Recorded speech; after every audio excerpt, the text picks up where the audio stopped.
Welcome back. You're watching Storyboard. The Facebook IPO has gone from being the most wanted IPO with huge hype and expectations to one that's being called one of the worst IPOs in US history. In the backdrop of technical glitches, lawsuits and regulators looking into what happened, the share price is trading well below the listing price of $38. At the heart of the matter is the fact that Facebook and its IPO managers withheld information that revenue forecasts were being revised down. Pavni Mittal reports on how advertisers and Indian companies are evaluating the potential of the social networking site, given that advertising is the key contributor to Facebook's revenues. More than 900 million users, 125 billion friendships, 3.2 billion likes and comments, and 300 million photo uploads daily. It's these staggering numbers that led to the great expectations and huge hype in the run-up to the Facebook IPO. But a week later, from Nasdaq's listing day glitches to news that lowered revenue forecasts were withheld from the public, and Facebook's left with angry investors, lawsuits and a share price that has dipped to around $32. A few days before the IPO, General Motors pulled out all paid advertising on Facebook. A blow for the site that gets 80% of its revenues from advertising. Media buyers say in future, brands will be more rational in their Facebook spends.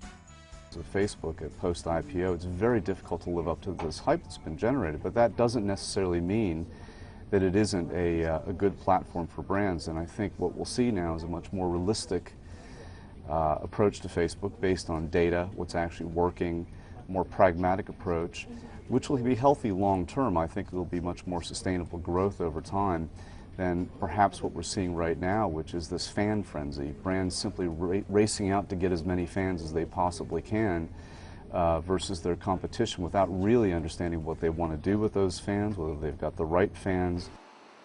After the US, India, with 50 million users, is Facebook's second largest market. The site generates annual ad revenues between 80 to 100 crore rupees here. Close to 30% of that comes from e-commerce sites, the largest category-wise spender. And while they rely mainly on display ads to attract traffic to their own sites, advertisers like fashionandyou.com are using their brand page for customer service as well as for R&D. The 2-year-old retailer has more than 1 million fans. Social platform like Facebook has really helped us to enable our members to be able to get more members on board. That's really how we use it for marketing.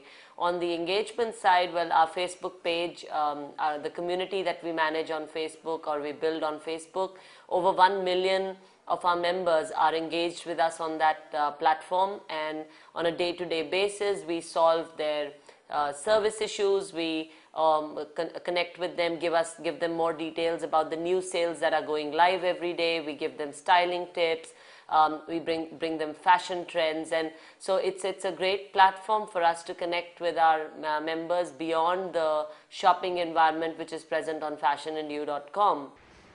Interface, the agency for Tata Docomo, is experimenting with a new app. Later this year, this will host transactions for its 7.4 million fans, the highest number of fans for any Indian brand on Facebook. The telecom operator spends around 3 crore rupees annually on Facebook, making it one of the largest advertisers. But that is still less than 1% of its annual marketing budget. It sees Facebook as an activation platform that may lead to sales, but is used primarily to engage with customers. Today the focus is on engaging the base, ensuring we don't get over aggressive and sort of put people off on one side. Second is bringing them closer to the brand, whether it's through the opportunity to buy stuff or get information on what is available with the brand. So the Facebook store is part of it, showcasing a vast library is part of it, promoting online recharges is a part of it. Meanwhile, Ford India has been using its page to get customer feedback. It's not worried about its modest fan count and is focused instead on figuring out what works best on this platform.